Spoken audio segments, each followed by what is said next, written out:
Alright, so it's been a little bit since the game dropped, about a month, and I was trying to wait till this next update drop. It's supposed to fix a lot of these issues so I can update this, but I'm going to go ahead and talk about some of the things I think needs to be changed and fixed in Wayfinder for us to have a little bit more enjoyable experience. Feel free to talk about whatever you guys want in the comments that you think needs to be changed or fixed, and you know, keep it respectable, of course. You know, we're just here having a conversation about the game. But with that said, let's go ahead and jump into it. So the first thing I want to talk about here is the ecosystem and accessories system. Now I feel like that whole menu and UI kind of needs to be reworked. You should be able to like equip and unequip accessories and echoes from the same menu here. So if I go into my accessory menu, I should be able to easily just equip whatever echoes I have in my accessories here. Another issue with the accessories too is like when you equip an accessory, it changes the power level. So like if I say this says 135 up there,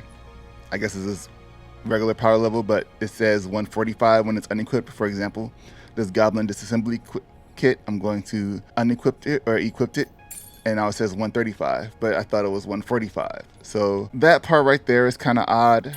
That could be fixed, changed. I have echoes equipped on here. I should be able to either transfer the echoes onto another accessory slot if it has the same, you know, echo spots, or unequip all echoes from this particular spot. I can unequip the current accessory, but then when I want to equip echoes to it, you know, I got to go through the long echo list, which is another issue by itself, is that echo list that pops up. So if I click on this, for example, it's going to take a minute to load here because we got a lot of echoes. We're seeing Braille Storm of Thorns echo and Azar Storm of Blades echo. They're showing purple as if they're epic, but they're common. This one says it's green, but it says common when I'm over it. So Braille says it's not a rush echo. It doesn't have the right symbol for it. It has the regular echo symbol. But of course, when I go over to the rush section, everything is just one color for the most part. There are no purple color qualities. Everything's the right color. So that's something that can be improved on, I think. I think there was a video showcasing, I should have up on the screen here, a video that was showcasing the new system for dusting the echoes, which you're going to get. And in that screen, it showed that you can also merge echoes from that screen. So I think that's something that we should be able to do, have the echo fusion without having to have the echo equipped. And it looks like we'll be able to do that. So that was one of my complaints here that I wanted to see in the game. Ability to fuse echoes without having them equipped. Another thing is when we go into the fusion echo menu, this is all messed up here too. So everything's going to say that it's max start, which kind of makes it difficult to decide how you want to merge these echoes. Because what if you were trying to max start? No, that's not saying it's max start. What if you're trying to like max start this Codex Monk echo? Well, that's already saying it's max start. So you're like, wait a minute. But if I go into the actual echoes, they are not max start. Like I do not have all these Mars echoes or Kolar echoes maxed start out. So that's another issue, is showing us that these are all maxed out. Some of the power ratings and stuff are messed up and the sorting is messed up. If I go back into the echo menu, if I sort by rarity, we'll see it gets mixed up. I think I clicked too many times. All right. So like here we got Woods Phoenix Echo here, which is epic, but we also have Woods Phoenix Echo here, which is uncommon. So like, should not this be higher? And then they're kind of all mixed up. Commander Creed down here, another Woods Phoenix Echo. So we're sorting by rarity. It's not actually sorting by rarity. It's just throwing it in some random order. So I feel like this is like the whole ecosystem needs to be reworked. That was just like one issue. It was like one of the biggest ones I had with here, trying to manage this ecosystem, because it's just not fun to do. So hopefully we'll see some changes to that happen, you know, after they do this patch update that allows everybody to dust their echoes and stuff. We'll continue to see more updates to the ecosystem as it goes along.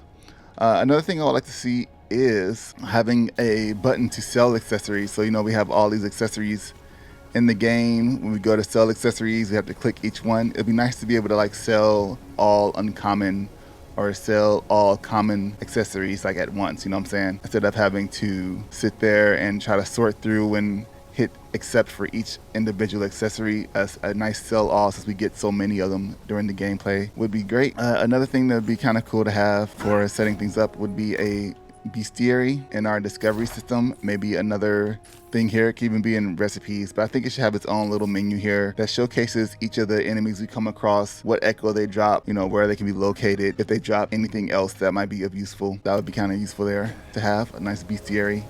The quest location markers when we're doing quest We look at our quest, it says it has these little symbols next to it where it says like side story quest, it has like a question mark, and main story quest has that like book icon. So when we're looking in our world map and in our menu, it'll just show little dots, little icons that look like target markers next to the quest I have selected here that says tracking. It should be the tracking symbol for the quest type should be the same marker that's in the quest category. So when we're looking out in the world and we see that tracking marker, we know that we're going towards a side story quest, or we're going towards the priority quest or whatever that they have out there.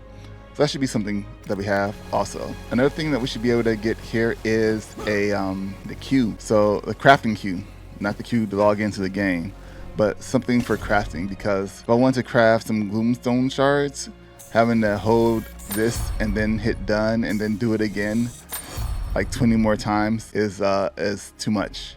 So we should be able to just say we want to craft like 10 and then it crafts 10 of them, you know, without us having to hold down the button for 10 times. Maybe just hold down the button once and it just crafts 10 in that one section. And if we don't have 10, it just says, hey, you don't have enough materials to craft this many. Another big thing I would like to see is some accessibility features. This is a pretty colorful game. And of course we have rarities. We got the purple symbols, purple telegraph markers on the ground. I think orange would be a better color that they can use in Final Fantasy XIV because it's just easier to see. There's not really like a lot of orange in the game, unless we have a boss that's on an orange stage, but I feel like a lot of the floors aren't really orange. But we could have, you know, reddish color depending on the color of the floor. You just change the color depending on where that boss or enemy is located. Because, oh yeah, the fire zone, orange wouldn't work there. So yeah, just whatever is necessary for that, it should change so we can easily see it on the ground. Because I know a lot of people have issues with seeing the purple markers, especially with the first, you know, you're dropping purple bombs on purple floors with purple markers. It's crazy. Some text size adjustments would be nice. A lot of people have trouble seeing the text. Nice, good color blind mode. Some key controller bind settings. I know for like this LB button to use our skills and adjust this on the side here to see our like stats and stuff. We can't change the LB to anything else. It has to be LB. So we should be able to change this LB button to something else if we want to, if we need to, for those that have those issues. And then some on-screen or off-screen hit markers would be good if we have enemies coming off the screen or some locators coming off the screen. Like for the first, you have those walls coming at us, and like if you can hear or you have headphones on, you can kind of hear which way the sound is coming from for the doors, or you just kind of have to spin your camera around, but that can be a bit too much. So just having a little beep beep beep on the side of the screen, even if it's not a beep, a little flash on the side of the screen saying a door is coming that way, an arrow pointing in that direction where the doors, the walls are coming from, so people can easily turn. But that should apply to other things as well, as far as things coming at you from off the screen, so people have an idea where they're being shot at. So those are some of the big things there. There are some minor things that I have. I just got stuck on this tree. There are some minor complaints that I have as far as the UI goes, and that is like, we should be able to hide the UI so we can have dedicated screenshots. We should have a UI fix so we can see the debuffs and stacks we put on enemies. Like sometimes it shows and sometimes it does not show. So when we're fighting enemies, sometimes we can see the stacks, and even then we don't even know what we're really looking at. It just shows us what the stacks are. So a way to be able to tell what those are would be kind of good as well. We need to have cosmetic items from side quest, housing items or something like that. We have some counterfeit statues in our inventory, but we can't use them. So we should be able to have Tanisha's counterfeit statues. If I go into my inventory now, I can go into like key items here. I think it's in key items right here. Counterfeit Tonitora statue. So we should be able to at least get one of those from completing the side quest to put in our house. And then when we're doing our style screen here and we want to dye our characters, everything kind of has like a purple hue over it. So we can't really see what the true colors of these characters look like, because everything has like a little hue that kind of dampens what the color actually looks like. So like this blue here, if I go to this black, it kind of looks kind of purplish, or that gold or bronze. When I come outside, it's a lot more vibrant color. Getting rid of that would be great so we can easily see these colors that we're putting on ourselves. That's really it I have for this video, talking about some of the things I would like to see changed. Let me know what your stuff is in the comments. Subscribe to the channel for more videos on Wayfinder, and I'll see you guys in the next one. Of course, we'll have a lot of tips and guides and information, a lot of information. So Thanks for hanging out. Thanks for watching, and I'll see you guys in the next one.